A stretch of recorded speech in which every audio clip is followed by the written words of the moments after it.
Assalamualaikum warahmatullahi wabarakatuh. Pada kesempatan kali ini saya akan mempresentasikan proposal penelitian saya dengan judul Optimasi Pola Asuh Demokratis Orang Tua dalam Membentuk Akhlakul Karimah Anak, yang disusun oleh saya sendiri, Mustain, pada UIN Syekh Mahasiswa Pasca Sarjana UIN Syekh Nurjati Cirebon dengan nomor induk mahasiswa 248608073. Langsung saja kita mulai.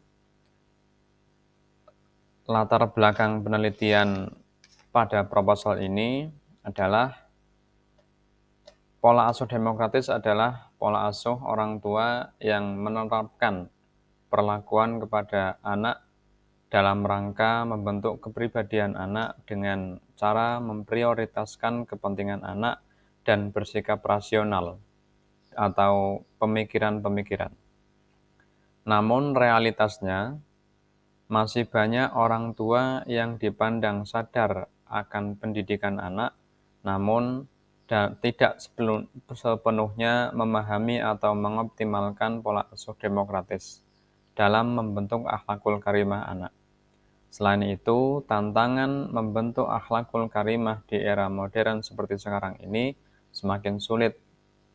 Pemahaman yang kurang dari orang tua tentang aspek perkembangan anak, baik dalam ranah kognitif, afektif, dan psikomotorik anak.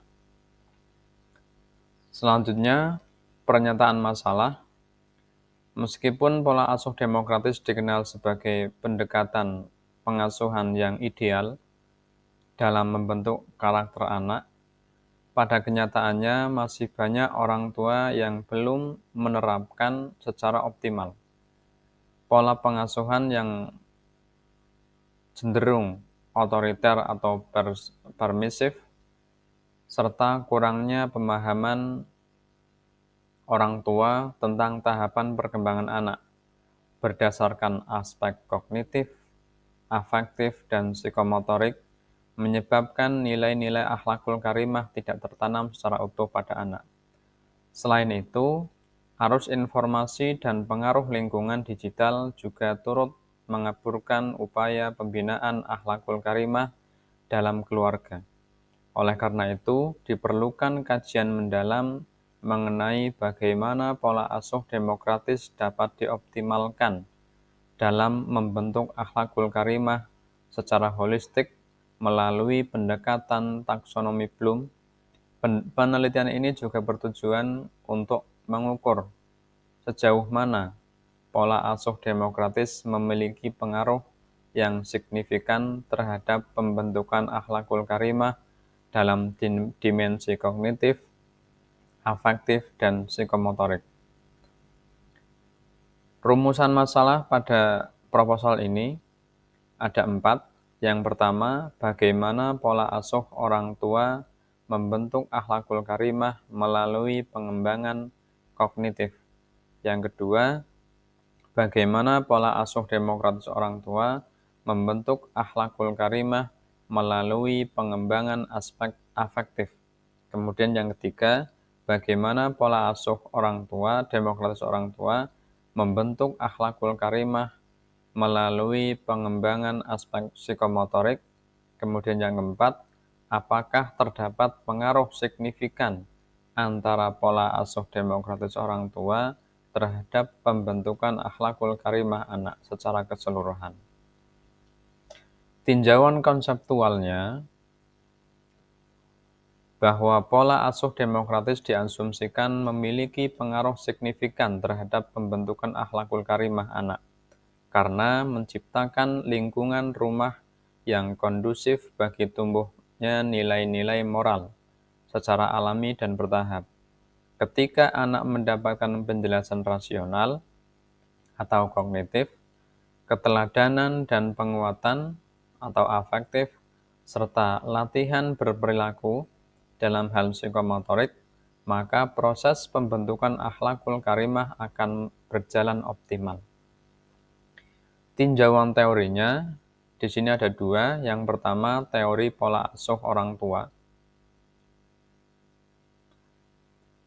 Teori pola asuh orang tua menjelaskan bagaimana gaya pengasuhan orang tua mempengaruhi perkembangan anak. Teori ini dicetuskan oleh Santrok pada tahun 2007 yang mengklasifikasikan pola asuh menjadi 3 tipe. Yang pertama ada pola asuh otoriter yang menekankan ketaatan mutlak, yang kaku dan minim dialog. Kemudian yang kedua, pola asuh permisif yang membebaskan anak tanpa batasan yang jelas.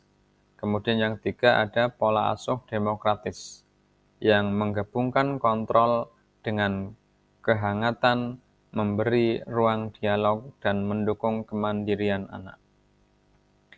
Kemudian teori yang kedua ada teori akhlakul karimah. Dalam hal ini, penelitian menggunakan pendekatan dari para pemikir pendidikan Islam seperti Imam Al-Ghazali, Ibnu Maskaweh yang menekankan pentingnya pembiasaan dan keteladanan anak dalam membentuk akhlakul karimah. Konsep ini mendukung pandangan bahwa orang tua memiliki tanggung jawab utama dalam pembentukan karakter anak, dan bahwa rumah tangga adalah madrasah pertama dalam menanamkan nilai-nilai kebaikan. Kemudian metode penelitiannya adalah mixed method antara kualitatif dan kuantitatif.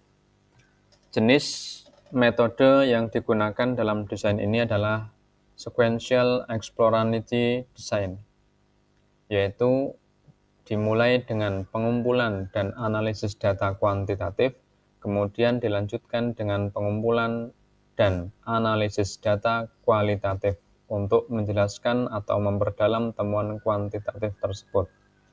Teknik pengumpulan datanya pada kuantitatif adalah angket.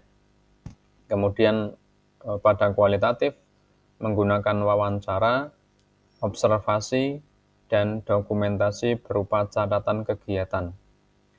Kemudian teknik analisis datanya pada data kuantitatif kita menggunakan statistik deskriptif.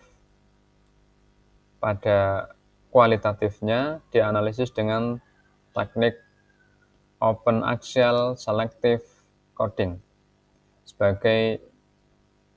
sebagaimana dalam grounded theory. Demikian presentasi proposal penelitian. Assalamualaikum warahmatullahi wabarakatuh.